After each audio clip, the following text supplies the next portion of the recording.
To enter the human experience is to enter a great forgetting. The veil of the conditioned mind obscures the truth of who we really are, casting us into a world of separation, limitation, and doubt. So who are you really? Are you just a mind living in a body, navigating through life, trying to find happiness and avoiding suffering?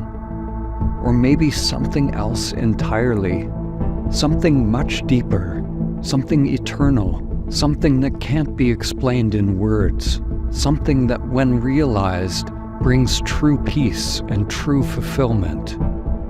Here we're going to look beyond the veil of the mind, beyond thoughts and sensations, to find out the truth of who we really are.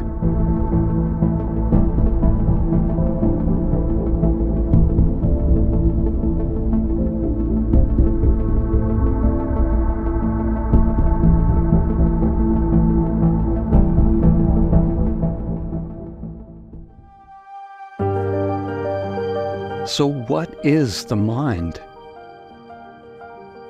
Throughout history, this question has been asked countless times. From humanity's earliest spiritual and scientific inquiries, the human mind has been conceptualized and understood in various ways across different cultures. Humans have used philosophy, psychological and scientific theories, as well as methods of direct investigation to penetrate the mind's secrets, to find out who we are beyond the mind and body. Ordinarily, we think of mind as being maybe something inside the head, like the brain, and it's to do with thinking and cognition. But the mind is much deeper than this. The mind is actually a duality. It's also known as Maya or illusion. It's also known as ego. In Latin, the word ego means simply I. When the sense of I is limited to something, it is Maya, illusion. But when it's unlimited, when it wakes up as consciousness itself, within which all phenomena arises and passes away, then there's no longer an identification with a separate I. The true meaning of the word I is infinite awareness, infinite consciousness. That's the only I, or the only self there is.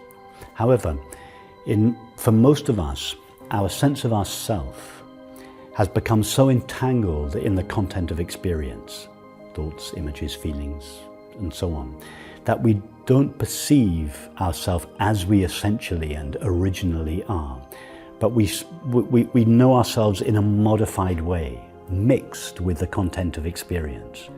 And this mixture of the true and only I of infinite awareness or infinite consciousness with the content of experience makes for this illusory self, which is what is usually referred to as the ego or the separate self. The ego is an idea, very persistent, very strong, very solid, that we are a person, a separate entity inside a body-mind, or sometimes we think to be just a body-mind. The ego is an aspect of the mind which forms at a young age, and it's that aspect which gives us a sense of, I am an individual me. The ego is literally a made-up entity, and it's not real. And it's that which we identify as the body. It's the part of the mind that thinks it's separate. The ego is the personal sense of me, but it's not the true self. It's a whole imagined construct of me. It's not ultimately who I am. Ultimately who I am is that which is deeper, this underlying presence that's always here. The dualistic mind is made of two fundamental aspects: the witness and what is witnessed. There's the phenomena of the world, made up of sensations, perceptions, and egoic preferences. And then there's this sense that there's an I that is separate, witnessing.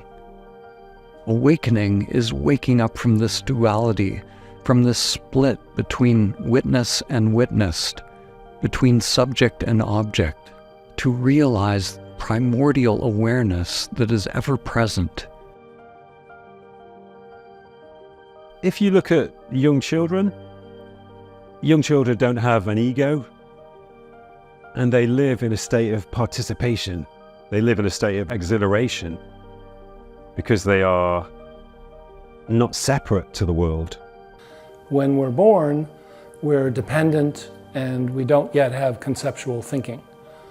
As we develop concepts and what's called self-awareness, which is the ability to reflect on what we're doing in order to become independent. So that thinking process becomes this internal identity. The formation of the ego begins soon after birth. We begin to develop a personal identity, which we eventually call I or me. The mirror stage in human development is the point at which a child recognizes themselves in a mirror, usually around 6 to 18 months of age. And it is just one part of the formation of the ego via the process of identification. It's not that we get our ego from recognizing a character in the mirror. It's part of a socialization process or conditioning, as those around us begin to treat us as a separate person, as a separate I. We learn to identify a sense of I through the sensations that arise on the body, through perception and conceptualization of things. The mind divides and separates one thing from another, and then we develop preferences towards those things. Some things we like, some things we don't like. This I becomes our individual, separate, and unique identity as we move through life. It is the story of who we believe we are. And the consciousness that we are starts to believe it when we are very young, when we are children. And it grows with us until we are completely convinced to be a person. As people grow, move towards adolescence and into adulthood, they develop a sense of separation, a sense of being an I who lives inside their heads. So they become separate egos who live in a state of wanting, a state of incompleteness, whose lives are dominated by a desire to accumulate things to compensate for their incompleteness. It's the mind that causes all the issues, all the problems. The mind is the power that creates the entire illusion of separation, the entire illusion or appearance of being a person living in a world. We could experientially verify that every time we experience psychological suffering, we can always trace it back to the belief to be this separate person, this separate entity. There are no exceptions. I'm not talking about physical pain, but psychological suffering is absolutely unnecessary. It is predicated upon the belief to be this separate or apparently separate body-mind. Because we're like fragments who've been broken away from the whole, like jigsaw pieces that have become disconnected and spread far apart. So there is a feeling of something's missing, something's not right. The mind seems like an insurmountable obstacle. How can we overcome the mind? The mind seems to have no end. Attempting to conquer the mind using the mind creates an endless struggle, akin to trying to lift oneself up by pulling on one's own bootstraps. The ego structure can feel devastated, lost and confused, feeling that life has no meaning. And as that seeking mind struggles, we experience what St. John of the Cross called the dark night of the soul. This is a necessary part of the disillusionment process. It is only by letting go of seeking and the false identification with the seeker that we come into direct union with life.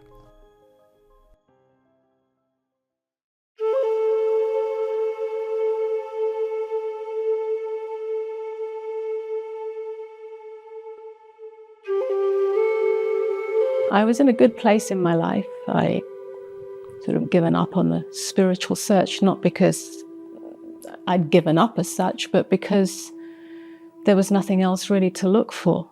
I wasn't seeking enlightenment. I wasn't seeking awakening. I was seeking peace and I was seeking happiness. And I found that surrender to what is was the only way, and that life was my teacher. After many, many, many years of searching, everything fell away. The structure of the me that I knew myself as fell away. I was sitting in my living room, and over a period of a few weeks, a great sort of inner desolation seemed to appear in me. So this was unexpected, this vast inner landscape of darkness, a kind of abandonment, an existential abandonment from life itself. And I noticed how the mind's movement wanted to move away from this inner landscape of darkness. And I asked a question to myself. What is the meaning of suffering? What is the nature of suffering? How can suffering end? Or perhaps it doesn't end. And in that question, what arose was this willingness to not move from where I was, to not move away from that dark landscape, and to surrender in that, even if it meant the end of me. And I didn't know what that meant, the end of me, but it came up as a kind of knowing that wasn't yet conscious. And in that moment, totally unexpectedly, the whole structure of self died. It's like the whole me identity died. And surprisingly, there was a merging with life itself that ended the separation between me and life. And from that point on, I knew that I and life are one. There is no separation, it's all in the mind's movement. And from that point on, the whole structure of this amoda that had been built on a victim identity, not just a victim of circumstances, but a victim of my feelings, a victim of emotions, a victim of thoughts, and therefore constantly trying to change those, to change thoughts, to change feelings, to make them better, to make them more positive, to make them more uplifted. That ended.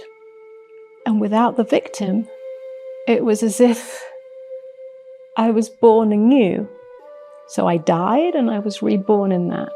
It's like all the veils of perception that were built on the identity of a moda as a me, with her history, with her thoughts, with her beliefs, with her experiences, just came undone.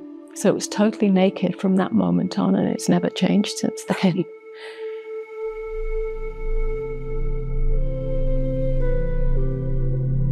In Buddhism, the first noble truth is that there is suffering. There is this inherent dissatisfaction within the conditioned mind. Dukkha, or the chronic dissatisfaction of the mind, encompasses not only physical and emotional pain, but also more subtle forms of dissatisfaction, such as the inherent impermanence of all things, and the inability to find lasting satisfaction in worldly pursuits. True happiness or fulfillment cannot be found in external material pursuits. even when things go the way we think they should, even when we're following the script, being a good person, we have successful relationships, successful careers, even then, there's often this underlying sense that something's just not quite right. Something that we're missing, something that we're not perceiving accurately. And the closer we look at that, often, it becomes more vivid, more obvious. So what I often say is the first step in the awakening process is acknowledging that we suffer. We could summarize it by saying it's a sort of sense that life just isn't functioning right, or perhaps I'm not functioning right within life. But it's uncomfortable. It's grace that it's uncomfortable, because it leads us into this investigation that can take us to places that we never could have imagined. Why do people suffer? If we talk about physical pain, we have to understand that the reason why we experience physical pain is because physical pain is a protection device that we have genetically inherited. If we never experience pain, we would constantly bump into objects, and our body wouldn't drink sulfuric acid, and our body wouldn't last for too long. The reason of psychological pain is different. It is you're making a mistake. So psychological pain is not a problem. It is the beginning of the solution. Psychological pain is telling us a lesson about another mistake we make, which is to believe to be a separate human being. That's a mistake. That's a fundamental mistake. It is the original sin. The original sin that kicks us out of the kingdom, out of the Garden of Eden. The original meaning of the word sin means to miss the mark. Egoic consciousness is a pathological state of mind whereby we constantly miss the mark. This is the meaning of the fall. We are focused on the fruits of the tree of knowledge of good and evil, focused on thoughts. The dualistic mind is made of the phenomena that forms the perceived world of form, made of sensations, perceptions, egoic preferences, and this sense that there is an I that is separate, witnessing. It is this I thought that is at the root of identification with the ego. In the Heart Sutra, one of the most revered teachings of Buddhism, it says that to be liberated, we must realize this entire mechanism of the dualistic mind to be empty of self. When the I thought drops, then duality itself collapses. Form is realized as exactly emptiness, emptiness exactly form. In the samadhi state, emptiness dances as fullness. Stillness is inherent within movement. Silence inherent within sound. Life is experienced directly, not mediated via the filter of the mind. When we no longer go after the fruits of the tree of knowledge of good and evil, when we no longer interface with the world in the old way, it is liberation, the end of suffering. As long as we believe to be having our own mind or our own ignorance or our own ego, is because we are viewing this from a separate point of view. And this is okay, you know, at the beginning, that's how you're going to see it, but it's not how things are in reality. In reality, there is only life. That's it. Only pure life into action. So suffering is this resistance to life, resistance to our yes, resistance to our no, resistance to anything that is appearing, because we feel separated. And awakening is the healing of this separation. of this idea to be separated. We can start to understand egoic resistance in the mind by observing the larger principle of how all energy moves in the universe. One way to understand is by looking at something called a Lichtenberg figure.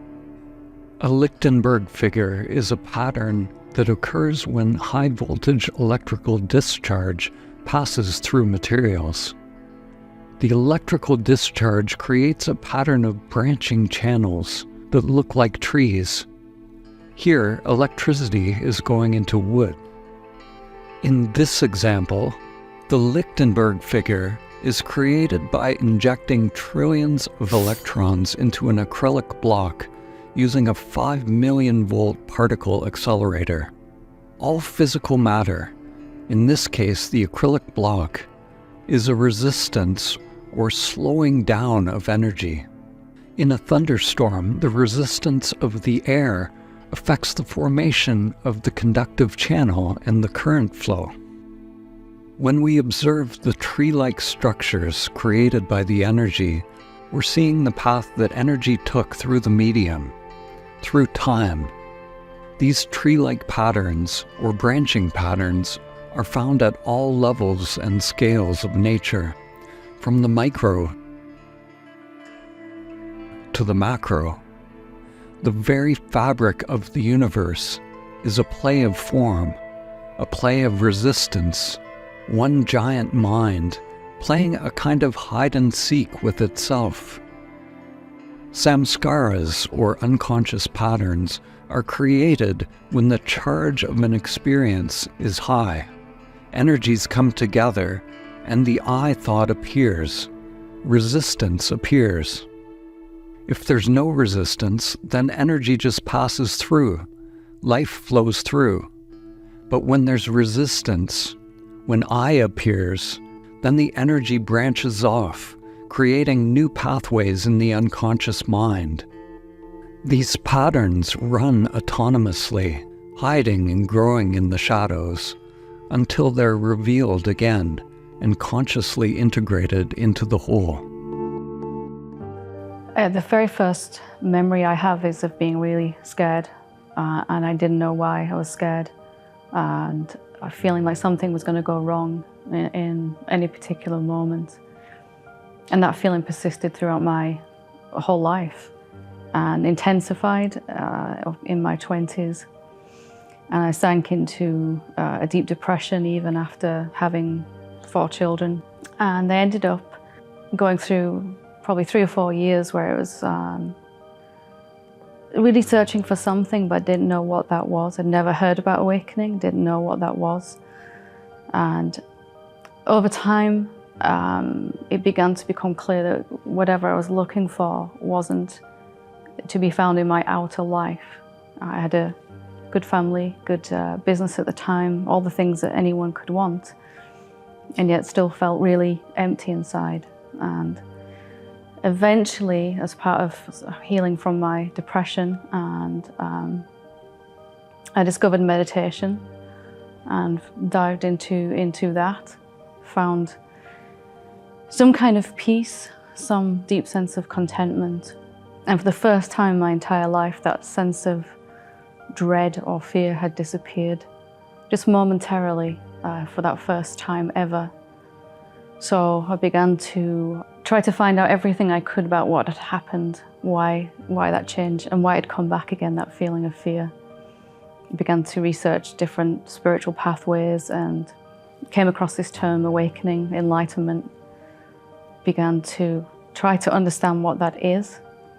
Eventually, 15, 20 years later, came to recognize that it is when we're not believing our thoughts anymore. Thoughts might still be going on, but the fear was coming from believing my thoughts, believing that I was just a person, someone who was going about my life. And came to see I was a lot more than that. I am infinite, and that over a period of 5 years that began to stabilize, for want of a better word. I had to look at everything that was coming up in the way of that, the sense of not being a good enough parent, the sense of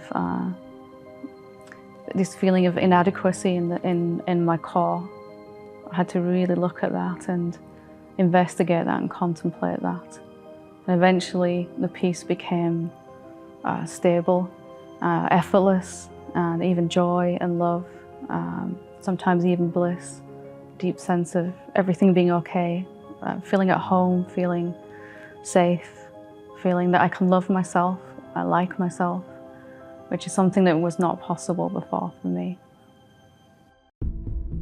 Many people get a glimpse of awakening, but then seem to lose it. There's this game of I've got it and then I've lost it, or I'm awake and now the mind has come back. This happens when awakening is not fully recognized for what it is. Often there's a pleasant state when samadhi occurs. Energy, bliss, or a change in the mind consciousness or perception, and a sense of ease or freedom. And one will naturally mistake the phenomenal state for the truth of who you are. Often, after a glimpse of awakening, one will start seeking states or experiences, rather than recognizing the awareness that is already present and realizing it to be the source of true fulfillment. The truth of who you are is not a temporary state or experience.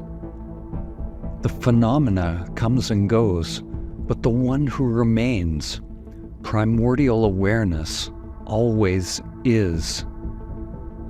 If you continue seeking states or experiences, eventually the seeker will get stronger and stronger, and you will get farther and farther from the truth. The seeker always misses the mark by chasing what is impermanent, just like an addict chasing temporary highs. And just like the addict, the false seeker will always come to a crisis point or failure point. Life is a festival of addictive patterns of behavior. And when I say that, I don't mean only addiction to drugs like alcohol and nicotine. Everything that is preponderant in society tends to be addictive patterns of behavior. Addiction to reality television, addiction to celebrity life, addiction to buying the next pair of shoes. And why is that? The reason for that is that we are desperate to find a way to escape the profoundly meaningless and unnatural way of life that we have. But we don't know how to escape that, so we try to compensate for it by engaging in addiction. Now, understanding reality has this peculiar characteristic of making life more natural, making life better aligned with the rhythm and flow and the directions of nature. If that happens, there is no need for the addiction anymore, and we will live more fulfilling, healthier, overall better lives without skewed perspectives like the notion that your life is about you and my life is about me, which is one of the most unnatural things imaginable. It's like the blossom in my apple tree thinking my life's about me and I need to survive forever. If the blossom had its way, there would be no more apples and no more apple trees. Once we understand the truth, there is naturally a flip from an ego-centered life, or a life that is constantly feeding the patterns of craving and aversion, to a life that is more natural, more in the flow. And then it can happen on a certain point that this idea goes into crisis. And maybe we start to seek spiritually, or maybe before then some psychological inquiry. Yeah? And then there comes a moment in which we are ready to see beyond this illusion, to be separated. And let's say a conscious spiritual seeking starts, because spiritual seeking might start before we are aware that we are spiritually seeking. When it's conscious, we can see this unfolding of life no more as something to fight against, but as an invitation to wake up. So we start to be more open to life. Also, suffering is the best natural tool to foment insight. We don't ask the deep questions unless we are suffering. If you're not suffering, we just sort of ride the wave of life in a very Epicurean, light-hearted, superficial manner. And we never stop to think about what is happening, who am I, what is this about? You know, what is the purpose of it all, what's the meaning of it all? We don't ask those questions unless we suffer. So suffering is a tremendous tool. It's very conducive to insight. Now, we make it worse than it needs to be. We invent unnecessary, superfluous suffering. I like to call it meta-suffering. And meta-suffering comes from that little voice in your head that says, you are suffering and you shouldn't be. That doubles the suffering right there. Because now, not only do you still have the suffering that's natural and part of your life and you can't avoid, now you have the meta-suffering for being at war with nature, for being at war with the original suffering. The game is not to get rid of a natural process conducive to insight, a key tool of nature. The game is to not exacerbate it unnecessarily by waging war against it. When we drop resistance to suffering, then it is no longer suffering. It transmutes into something that is for your benefit. Often in spiritual circles, we hear the phrase, love what is. It is possible to love whatever pain is arising by learning to surrender egoic preferences, understanding that what is arising is simply intense phenomena that actually takes you deeper into connection with life. By remaining equanimous with what is, we begin purifying the patterns of resistance within the ego structure. This brings us to the surrender paradox. The surrender paradox is realizing that whatever you resist persists. The resistance actually gives power to the ego. The ego is nothing but the resistance itself. Sometimes on the path we get the idea that we shouldn't experience this or that emotion. We might feel that we're regressing if we feel hate or anger. The experience of the full range of human emotions is necessary. The paradox is that when we accept each emotion fully, dropping the resistance to it, it transmutes from emotion, which is full of beliefs, judgments, and preferences, to pure feeling, to pure aliveness, which is beyond the evaluating mind.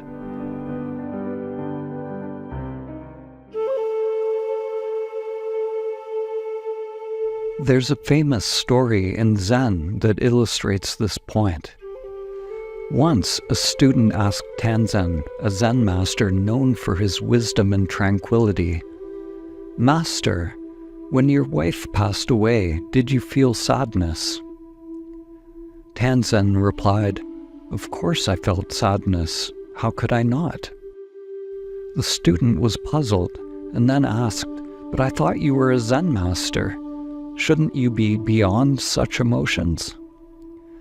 Tanzen smiled gently and responded, "Ah, you misunderstand. When I felt sadness, I allowed myself to feel it fully, to experience it deeply, and in doing so, I honored the truth of that moment. Then, like clouds passing through the sky, the sadness came and went. But the sky, the vastness of my being, remained unchanged."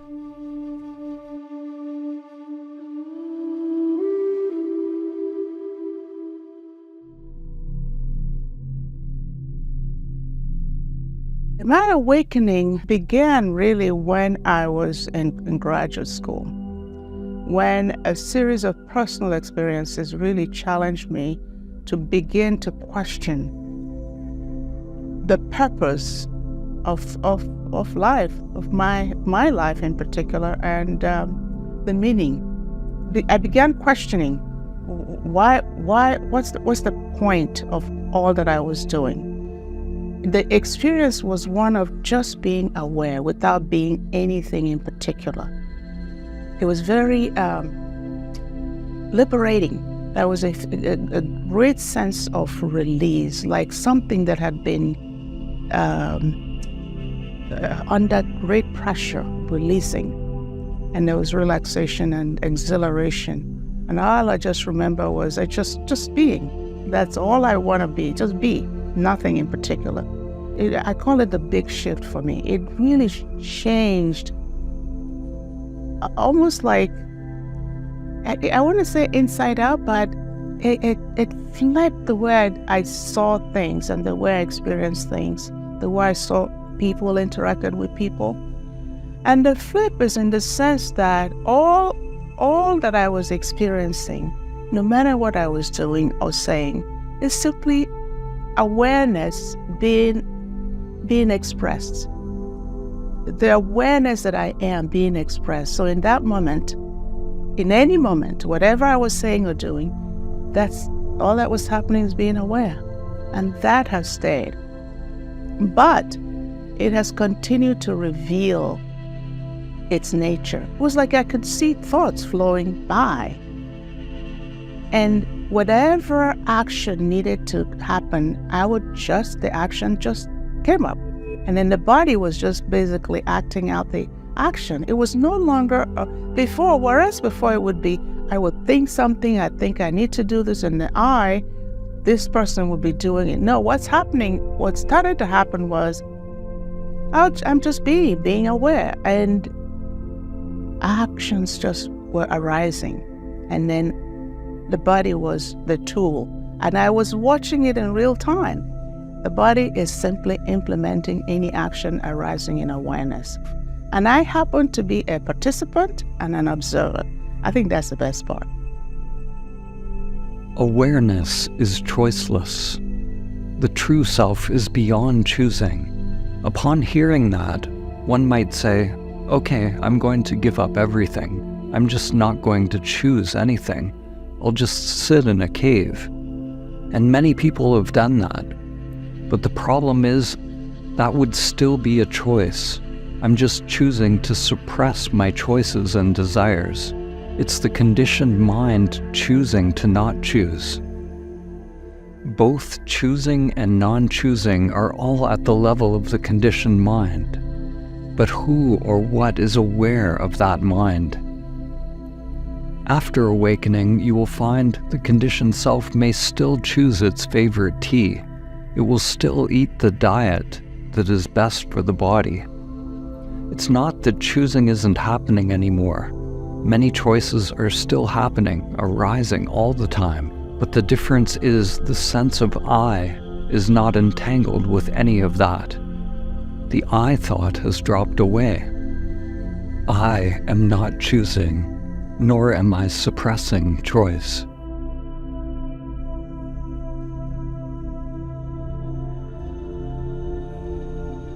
So waking up is like demolishing these invisible walls of the ego, this armor, and recognizing our oneness with it all. And the result is outstanding, because we discovered that we were not suffering anger, pain, sadness. We were suffering our refusal of life. And we can learn to be so open that we are consciously one with life as it is. We'd rather feel good than suffer. That's just normal. Something in the human being, the ordinary species of Homo sapiens, would rather feel good than feel bad. And I think that in the times when we become aware that it actually feels good to be conscious, something in us registers in the ordinary human brain, oh, I like this. This is possible. And it reinforces itself.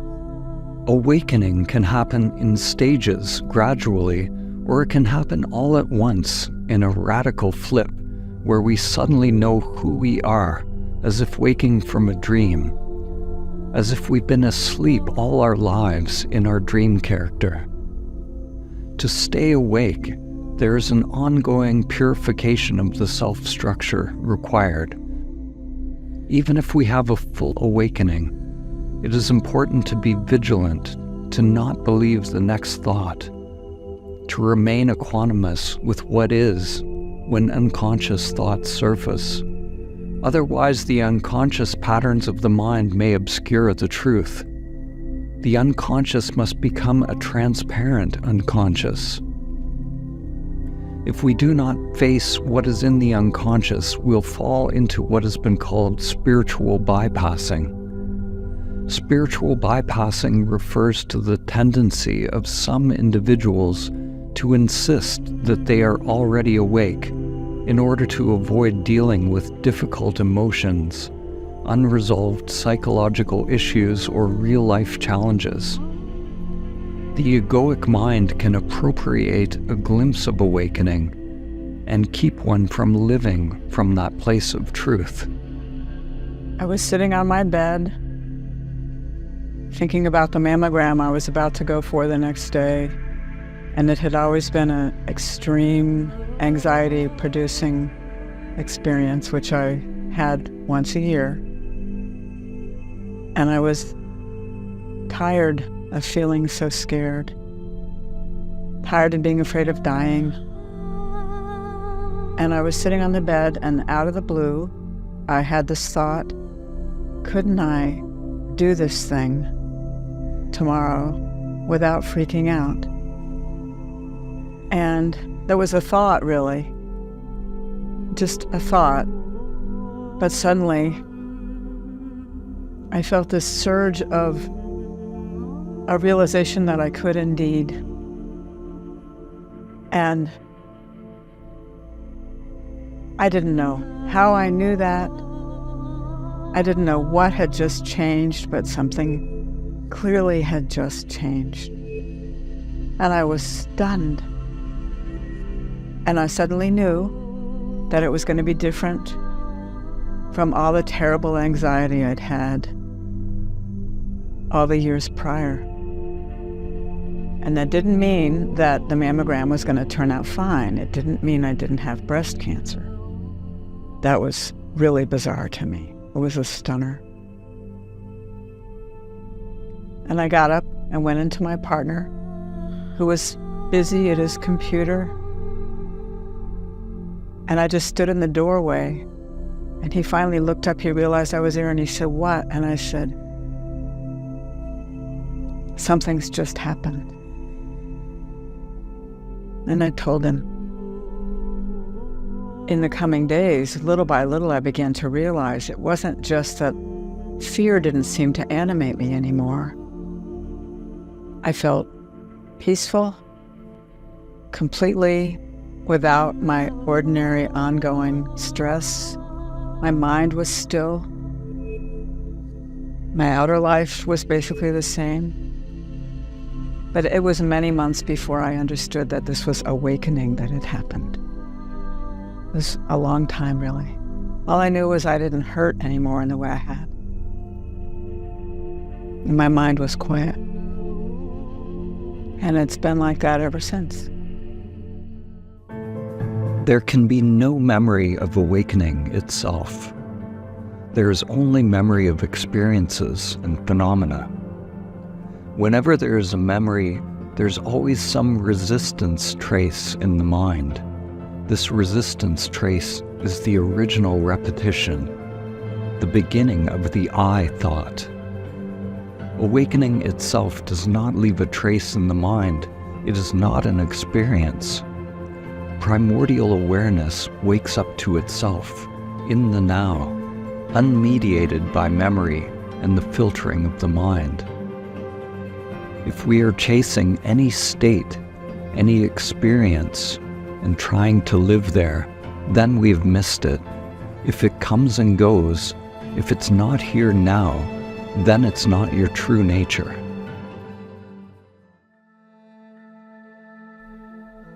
Let's take a moment to inquire directly into our true nature. Directly means not via the mind. You cannot recognize that which is beyond the mind by means of the mind. Shift your attention inward and be aware of this moment. Become aware of awareness itself. Notice the thoughts, sensations, and emotions that arise within this space. but also recognize the spaciousness within which they arise. Phenomena may bubble up from the unconscious. Thoughts, memories, feelings, emotions, energies. This is a natural clearing process that unfolds when we inquire. Just be open to anything that arises as a result of your inquiry. Allow yourself to abide in the natural state of the mind, free from the limitations of conceptual elaboration.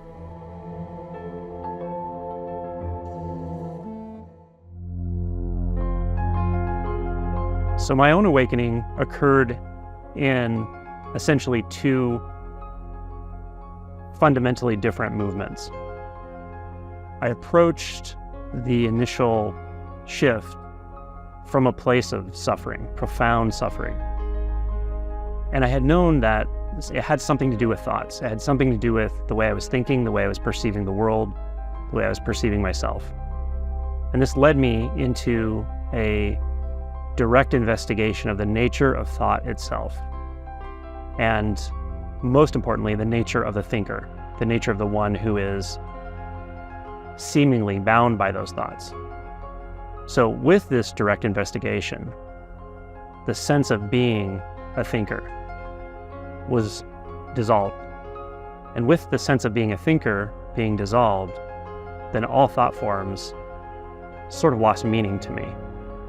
What I didn't realize is when that happens, we're left with a sort of pure or unbound conscious experience. And to me, that was tremendously peaceful, tremendously relieving of my suffering. That was the first part of my awakening. I had no idea, even from there, with the clarity that was revealed, with the peace that was revealed, that it could go deeper, that it could go a lot deeper. So over a period of a few days, the initial glimpse, the initial very profound, very releasing and surprising experience broke open into something that goes beyond the human dimension, goes beyond the confines of who I take myself to be in any form at all, and how I take the world to be in any form at all. All of that was dismantled. What was left, what is left, it is extremely difficult to actually formulate into words, but through the book, through direct interactions with people who are interested in addressing this, it can be revealed, and it can be revealed to that person if they're ready for it and interested in investigating it themselves. No one can tell you what the mind is, what the matrix is, what you are. To know the immeasurable, the ineffable, the mind must be extraordinarily quiet and still, without any movement. In that deep, quiet, and profound silence, there's a possibility of coming upon something which is timeless, eternal, and beyond all measure. Let's say, to make a metaphor, that awakening is when your head, the head of the ego, has been chopped, by life. You saw clearly that you are not your body-mind. You're not an entity inside the body-mind. But the head has been chopped by life, but it's still rolling down the hill. And as it's rolling down the hill, it carries with it old patterns, old schemes, old point of views that are no more nourished by your attention. You're resting in the witnessing solidly. You see, these old patterns unfolding. You're not involved in them, but they're still happening. So the head is rolling down the hill, but on a certain point it's going to stop. No more movement of old karmas coming into action, no more pattern emerging that you need to look and dissolve. They're gone. And that's moksha, that's liberation. What I've been seeing is a progressive opening up to seeing life not as a person inside a body, but as a peaceful, silent witnessing of it, in which there were moments in which there was just actions, but there were no doer of those actions. And I don't know, a dog was barking, it was just a barking in the silence, you know, or there was somebody walking, or my body walking, and it was just a walking, not the somebody walking. And this was accompanied with the silencing of the inner dialogue that was sometimes accompanying my life. And so these moments of stepping out of this sense to be a person came more and more frequent. And as this was happening, everything that I thought to be, or, you know, to be engaged in life, started to have a different sense. Instead of seeing like life against me, or difficult for me, or trying to ask, you know, to pray for a change, I started to become able to see, there was the starting to become able of seeing that, you know, all that was aiming to something higher, to open my heart more, to be more available to life. I started to see that what I called accidents or mistakes or things I didn't like, they were not wrong, and they were not against me.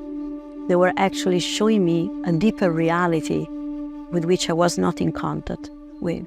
So all prayers became more like an amen, thy will be done. All requests were more like, you know, help me to see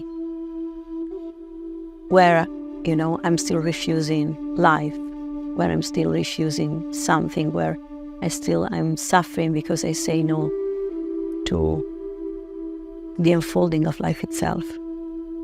So there was an opening up, and more this opening up to life happened, and more these moments of conscious witnessing came. Awakening is just the beginning of this opening up, and it never ends in a way. It's a never-ending opening. And more this happens, and more what we still see as difficult, as contraction, as fear, you really see that it's a trampoline towards a higher love, a dimension of love, of peace, of compassion. And we are all in it, even those who think they are not. We are all taken in it.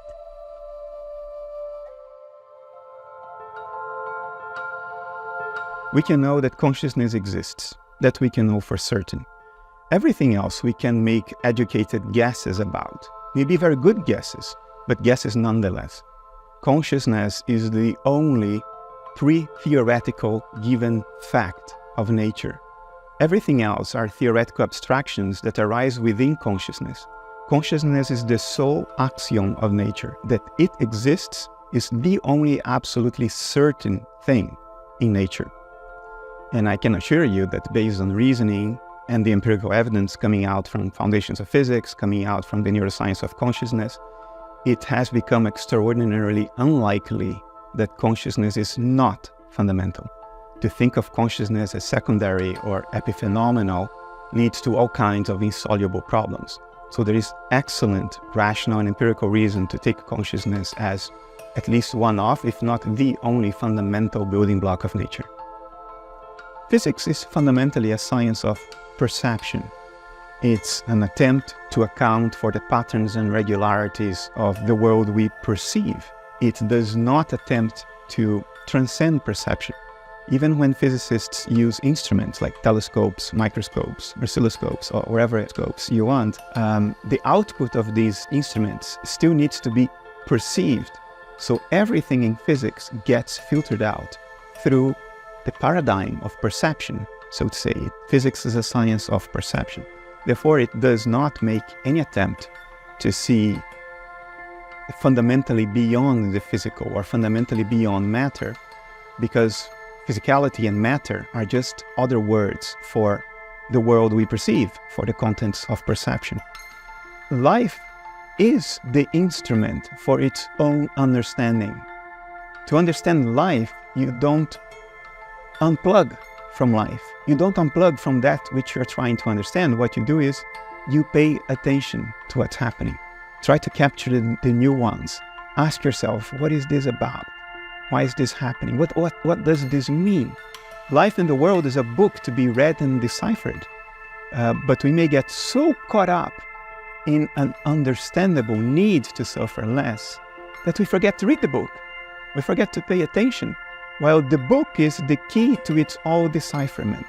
If you decipher the book of life, you will automatically suffer less.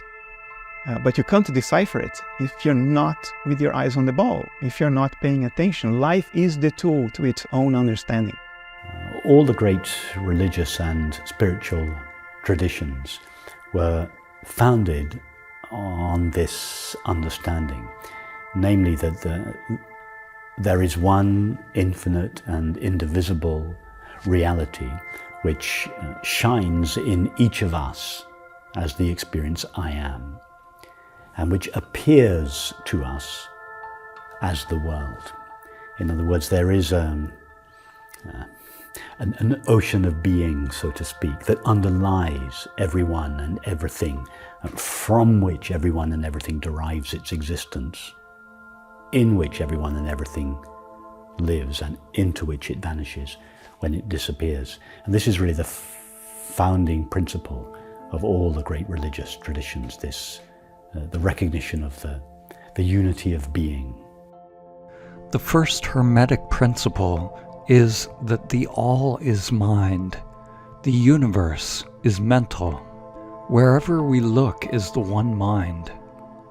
As Rumi said, "Wherever I look, there is the face of God." Whether we peer into the micro-world or into the macrocosm of space, we find the one mind. Here is an image of human neurons, and this is a simulated image of dark matter distribution throughout the universe. The Millennium Run is a simulation done by the Max Planck Institute using supercomputers to create a representation of the distribution and evolution of dark matter in the universe. Dark matter forms a vast cosmic web of interconnected filaments and nodes, which is visually almost identical to neurons and the neural pathways found in a human brain. And the same pattern is ubiquitous throughout nature. We can call it the one mind, or God, or simply all that is. And what is referred to as God is not some external being beyond and prior to the world. God is the being that shines in each of us as the knowledge I am, and appears to us as the world. So we could say from this point of view in religious language that the world is the appearance of the Word of God, the Logos, and that we are localizations of God's mind, within God's mind.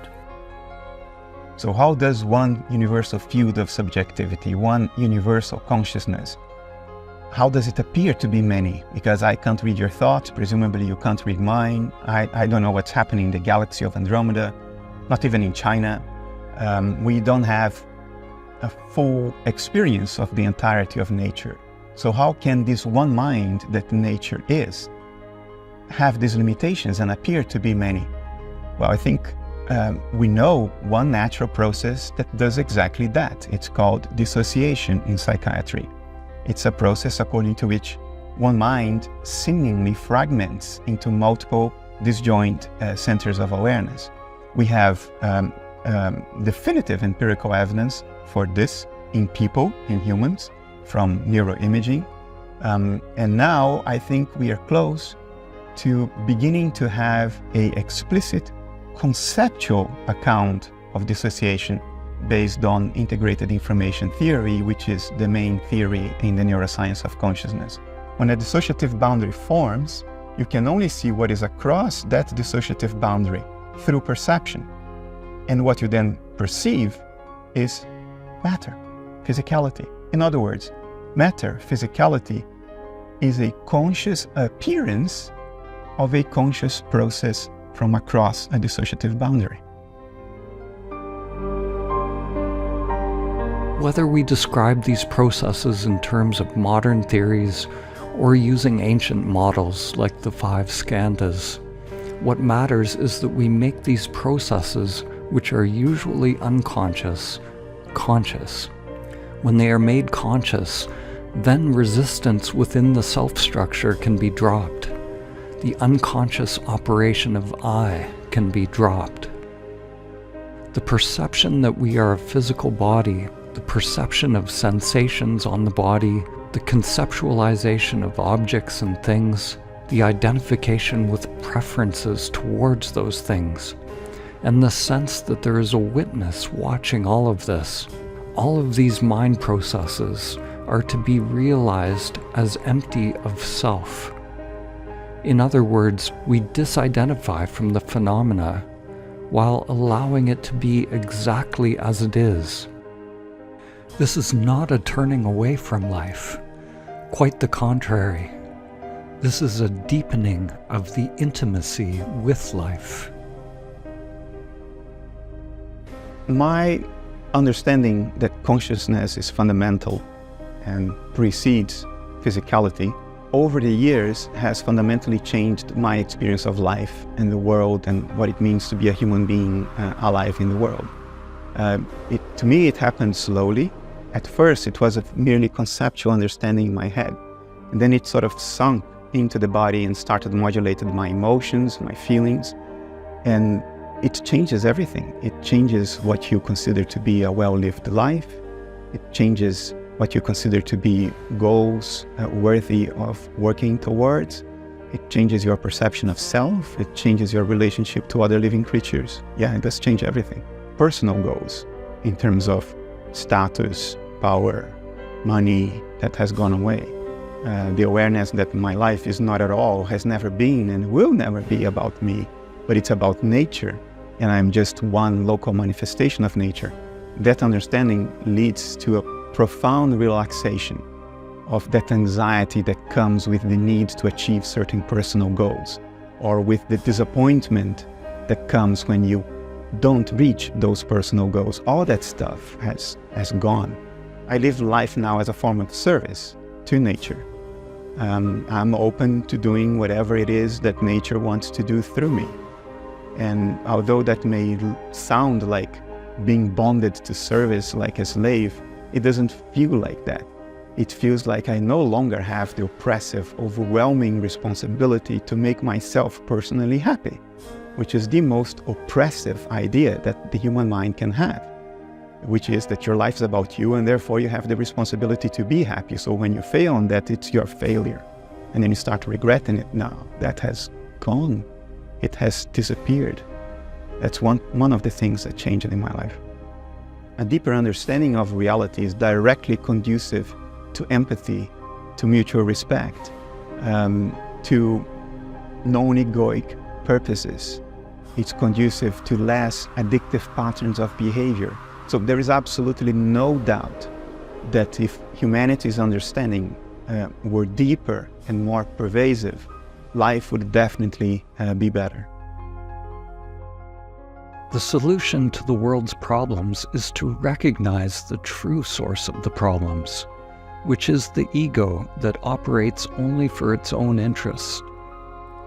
It doesn't matter what the ego engages with, politics, religion, economics, or education, as long as it operates from the false premise that there is a separate I, then we will continue to perpetuate suffering and separation.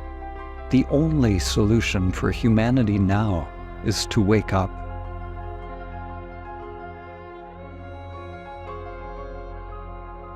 In Buddhism, when there is no longer a sense of self as a separate thing, and at the same time, no other than self, it is nirvana, the cessation of self-centered activity, the cessation of delusion, the cessation of dreaming, and the waking up from the character in the dream of life. The Bible says, "The Word became flesh and made his dwelling among us." The word is often translated as logos, which is an ancient word with a profound meaning. The logos is associated with eternity, truth, and direct revelation.